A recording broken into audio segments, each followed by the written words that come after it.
Mirë, në hapësirën e intervistës ne do të flasim për inteligjencën artificialeve, pasi në fakt po jetojmë në epokën e saj, të rejat e fundit nga inteligjenca artificiale, por jo vetëm robotët që imitojnë njeriun, janë një ëndër apo rrezik. Për gjitha këto e të tjera kam kënaqësinë e një bisede në studio me Ermand Mertenika, inxhinier biomjekësor. Faleminderit që jeni me mua. Përshëndetje Sonila dhe kënaqësi që jam si gjithmonë pranë jush në Ora News TV për këto tematika interesante që vërtet janë, domethënë, janë shumë çuditshme.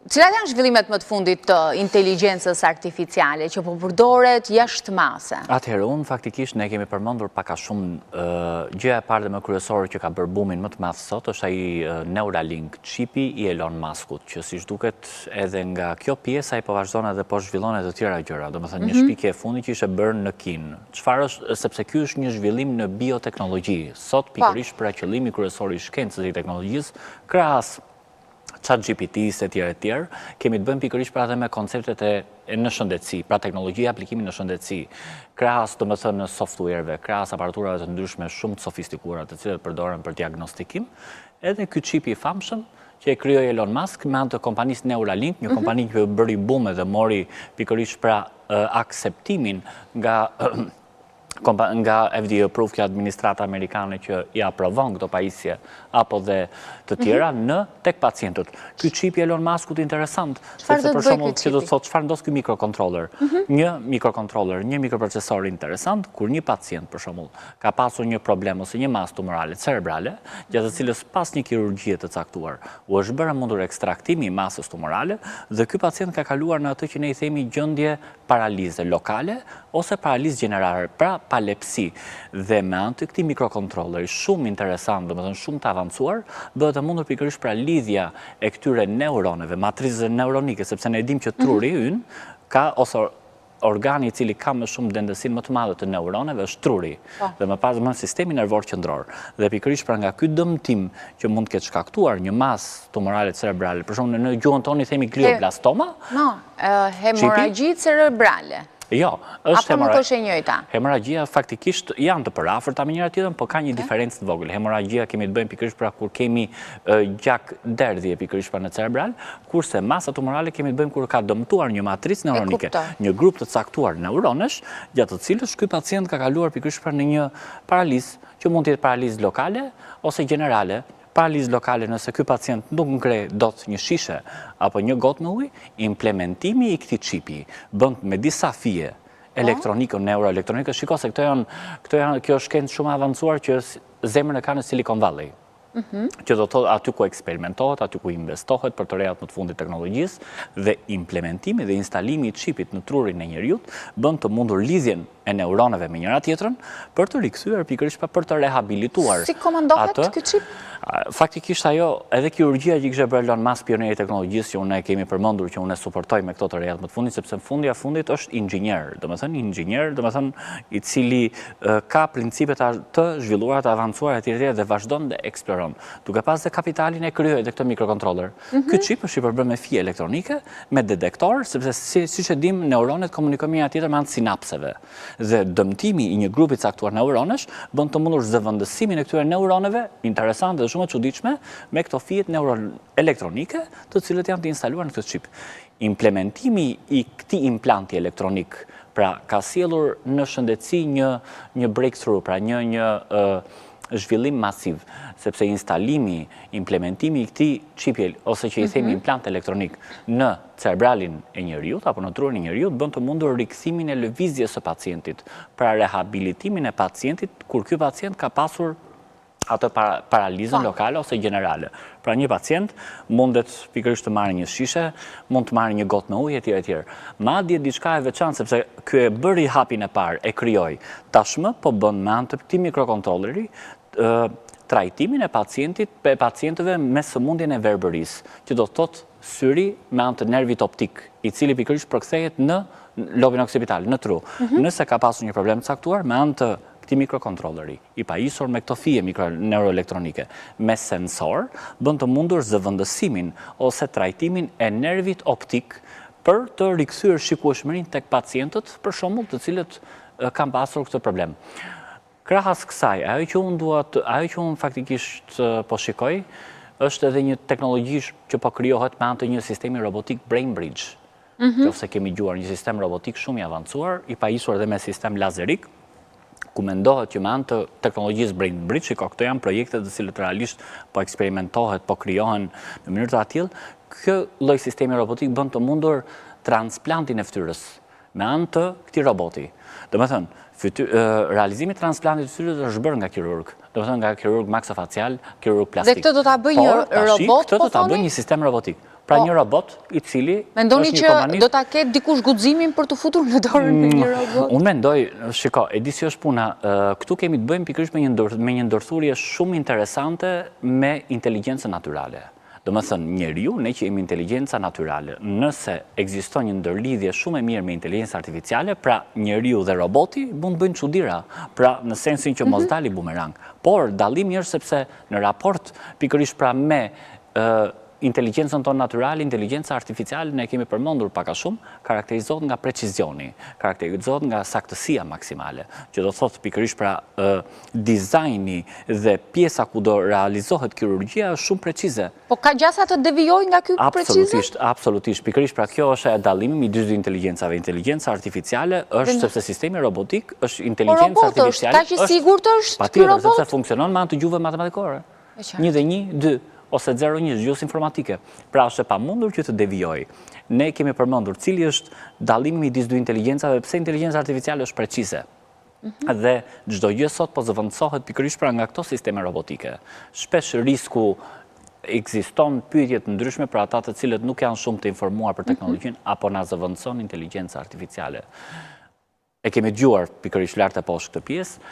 Ajo që unë kam menduar dhe vazhdimisht mendoj është inteligjenca artificiale, se shpesh disa janë të friksuar në këtë pjesë. Inteligjenca artificiale po e zëvendëson deri diku njeriun, profesionistin, specialistin etj, por në mënyrë indirekte, që do të thotë me anë të inteligjencës artificiale bëhet e mundur feedbacku më i madh i punës, feedbacku më i madh i produktivitetit. Inteligjenca artificiale po leton pikërisht pra punën në çdo industri, si në industrinë mjekësore, si në industrinë e medias, si në industrinë e teknologjisë e informacionit, edhe kudo. Pra shpejtësia e informacionit, saktësia e procesimit është shumë e madhe. Po e lehtëson? Patjetër. A e dëmton? Nëse inteligjenca artificiale keq përdoret, ky është një problem. Që do të thotë për shembull, në aspektin militar, nëse bëndet të mundur pikërisht pra keq përdorimi i inteligjencës artificiale, robotëve siç janë për shembull tanket robotike apo dronet militare, normalisht që kjo ndikon në aspekt negativ. Ose pikërisht pra përdorimi pa kriter ose më shumë se ç'duhet ja ish. Për shembull në çështjen e hakerimit. Sot zhvillimi, aplikimi i inteligjencës artificiale në sektorin e teknologjisë e informacionit, pra në information technology, mund të sjellë benefite, avancime, ku sistemi IT-s të jetë më i sigurt, të jetë më i shpejt, por në të njëjtën kohë kemi të bëjmë pikërisht pra edhe me grupet kriminalogjene që i kemi të dëgjuar, hakerat, të cilët ecin paralelisht ose me një hap përpara duke përdorur këto instrumenta të AI-s. Pra deri diku kthehet në bumerang, domethënë, keq përdorimi. Një tjetër gjë, për shembull në rrjetet sociale, aplikimi i inteligjencës artificiale në rrjetet sociale, përdorimi sa më i mirë i rrjeteve sociale, duke mos uploaduar, ne kemi pas përmendur deri diku pikërisht për një tematik tjetër, aplikimi më së miri i inteligjencës artificiale në rrjetet sociale, pra postimi i videove të ndryshme të cilët nuk kanë nuanca dhune apo bulizimi, është një aspekt beneficiar, sepse me anë të këtyre postimeve ne japim dhe një mesazh dhe kontribuojmë në shoqëri. Pra që do thotë ky është një keq përdorim në rrjetet sociale. Një tjetër gjë interesante që ne kemi përmendur, por i kthehemi përsëri prapë tek pjesa e kirurgjisë. Sot kirurgjitë e vështira në vendet e zhvilluara, të cilët kanë kapital, bëhen nga sistemet robotike. Për shembull, Da Vinci Robotic System. Madje dhe me anë të këtij roboti interesant, që është për shumë i famshëm edhe në këto international media që ka dalë etj, është bërë mundur pikërisht pra menaxhimi i këtij sistemi robotik në remote, pra një kirurg shumë i mirë, i cili do kryej kirurgjinë pasi është trajnuar shumë mirë, mund ta kryejë këtë në remote, pra në një distancë dhe në anën tjetër ku ndodhet pacienti është moduli robotik, që do thotë pikërisht pra ato që janë instrumentat gjatë të cilës krahët robotik përdorin, domethënë. Në industri, inteligjenca artificiale ka sjellur aspekt beneficiar shumë madhor, sepse ka bërë të mundur rritjen e produktivitetit. Pra, nëse para 15 vjetësh apo para 20 vjetësh kishin për shembull në industrinë elektronike, në industrinë automobilave, nëse para 15 vjetësh apo 20 vjetësh kompanitë e mëdha ose korporatat kishin staf të maspunojësish dhe punonin për një produktivitet i cili është shumë i ulët, për shembull 10, 15, 20 automobila. Sot zhvillimi i inteligjencës artificiale në industri, pra në sistemet automatike, bën të mundur që të kemi një numër të ulët punojësish, që kjo është dhe side effect, sepse kemi të bëjmë pikërisht pra me reduktimin e vendeve të punës dhe instrumenti ai që sapo e përmendëm, po rrit atë që quhet produktiviteti madhor. Sot kemi 1000, 2000 makina të cilët prodhojnë automobila, apo në industrinë elektronike të cilët kemi prodhim masiv, domethënë në këtë periudhë, në këtë kohë, që do thotë inteligjenca artificiale ka anën negative, po e sfumon inteligjencën pak a shumë artificiale, që do të thotë ky zhvillim masiv, ne nuk po i mendojmë gjërat siç duhet, siç e kemi bërë më përpara, po zgjidhim probleme të vështira me anë të rrugës AI-s. Sot interesante për shembull, se edhe ky ChatGPT-ja është një ChatGPT-ja. Pikërisht, nga ndryshon nga AI-ja. ChatGPT-ja është pjesë e AI-s. Sepse me inteligjencë artificiale ne kuptojmë sferën e madhe të teknologjisë dhe për ta thënë më të thjeshtë, do më thënë, çdo gjë është pjesë e AI-s sot. ChatGPT-ja është kthyer pikërisht pra se unë dua ta bëj dhe pak për batut interesante, është kthyer si kolegu digital, është kthyer pikërisht si shoku digital, pra si mjeku digital, madje dhe kjo ChatGPT-ja duket sikur po i frikson mjekët e përgjithshëm, sepse të gjithë ne që kemi patologji apo problematika shëndetësore direkt, shkojmë ke ChatGPT-ja aty për gjetur një problem. Sa e sigurt Sa të sigurta janë këto të dhënat që ke prekur diçka shumë interesante që dhe unë dua ta theksoj pak. ChatGPT është një version shumë i avancuar se Google, që do të thotë, është një aplikacion. Po nuk i merr të dhënat ChatGPT nga Google? Patjetër. Apo thjesht i përpunon? Është i përpunon. I redakton në një mënyrë të saktë që ty t'japi një përgjigje shumë interaktive. Që do të thotë për shembull, nëse kemi këtë chatbox dhe ne prandaj unë përmenda që është kthyer si asistenti ynë digital. Nëse kjo ChatGPT i bëjmë një pyetje të çfarëdoshme, edhe ChatGPT në mënyrë të shpejtë ta jep, pra të detajuar, që do të thotë ChatGPT me anë të kjo platformë informatike akumulon informacionet nga rrjetet të ndryshme sociale, nga pikërisht pra nga portale, nga Instagrami, nga Facebooku, nga TikToku, nga LinkedIn dhe në mënyrë shumë interesante dhe logjike digjitale, ta përkthen përmbajtjen në një mënyrë shumë të saktë. Por në lidhje me pacientët përsëri, është se shpesh herë pacientët janë bërë pronë e ChatGPT-s, e këtyre platformave online. E këtij chatboxi, sepse për një problematikë të caktuar shëndetësore, më njërë shkojnë dhe pyesin ChatGPT-n. Ata nuk e kuptojnë pikërisht që ChatGPT është si puna e doktor Google-it, edhe unë po e them prapë si përbatut doktor ChatGPT, sepse ne nuk mund të marrim informacione të sakta nga një platformë ose nga një algoritëm digital.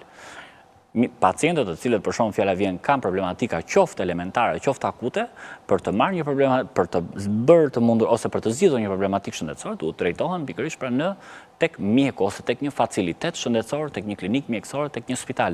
Pra dhe kjo është side effect i inteligjencës artificiale i cili aplikohet në këto chatboxe, sepse të gjithë kërkojnë të gjejnë informacione, madje edhe në aspektin shëndetësor, që kjo është kategorikisht e mendoj unë, është ndaluar. Madje ka të tjerë të cilët tentojnë të marrin diagnoza online pa recetën e mjekut. Jo, kjo është e dëmshme. Sigurisht, sepse ChatGPT aty për një problem të caktuar mund të nxjerrë, mund të shpalosi disa informacione të cilët nga këto mund të mos jenë të gjitha pjesë e kësaj patologjie. Domethënë, ajo që unë desha të them tjetër, inteligjenca artificiale sot ka gjetur një përdorim shumë të mirë edhe në botën e IT-s dhe në botën e medias. Ne kemi parë pikërisht pra që po eksperimentohet gazetarët digital, të cilët i kemi parë këto avatarët, humanoidët. Është diçka domethënë që bota po eksperimenton shumë me këtë AI-n, por nuk e kupton deri diku, domethënë shkenca Silicon Valley, zemra e teknologjisë, nuk e kupton pikërisht pra a është mundur për shembull të zëvendësohet një speaker njerëzor me një speaker digital. Askush nuk do kishte interes të dëgjonte lajmet nga një speaker. Duhet ta kesh përgjigjen të mirë menduar se këtu vjet në rrezik puna ime. Patjetër, pikërisht, kjo është risk, domethënë i vendeve të punës, por unë absolutisht nuk e shikoj sepse askush nuk është interesuar të dëgjoj lajmet e tjerë apo emisionet të ndryshme duke u drejtuar apo moderuar nga një gazetar virtual, apo nga një gazetar digital. Nuk ta jep atë ndjesinë? Patjetër. Si sa jep një person? Ideja patjetër, sepse ne kemi pranuar inteligjenca artificiale karakterizohet nga emocionit dhe ndjenja. Pra një gazetar njerëzor, pra profesionist shumë i mirë, ta jepem lajmin me emocion dhe e bën shumë interaktive për të kapur në kurth lexuesin, shikuesin e tjerë. Ndërsa këtë gjë nuk mund ta bëj dot? Absolutisht. Një inteligjencë artificiale, domethënë, ose aplikimi inteligjencë artificiale në botën e medias, po flasim për këto avatarët, sepse këtu kemi të bëjmë edhe me kamerat robotike e tjerë, sepse ndikon shumë pozitivisht, domethënë, në përmirësimin e teknologjisë, pikërisht pra edhe në televizione. Por në ky rast i veçantë që edhe kishin nxjerrur, absolutisht është diçka që nuk të tërheq. Kështu që kolegët e mi le të rinë të qetë. Le të jenë që pres debatën edhe informacioni vazhdon në mënyrë automatike. Madje edhe kur kishin nxjerrur dhe psikologu AI, kjo më bëri më shastisi fare. Idenë domethënë që të kesh një psikolog humanoid, kesh një psikolog avatar apo një chatbox, që pikërisht për të tentoj të rehabilitoj aspektin psikologjik të një pacienti. Janë gjëra që po eksperimentohen ose këshillat që të japin këta psikolog. Patjetër, sepse psikologu, domethënë mjeku psikoterapist ndërhyn më shumë pikërisht pra në emocionet, në ndjenjat e njeriut, domethënë e pacientit që ka në botën e tij, domethënë ndërsa një AI unë mendoj që nuk e bën. Është e pamundur domethënë që madje domethënë deri diku ne jemi të rrezikuar sepse sot zhvillimi i inteligjencës artificiale i aplikuar në çdo sektor, po krijon produktivitet masiv. Kjo është gjë interesante, domethënë që unë, por e kemi përmendur që unë inteligjencën artificiale gjithmonë jam pro, megjithëse jemi edhe të teknologjisë.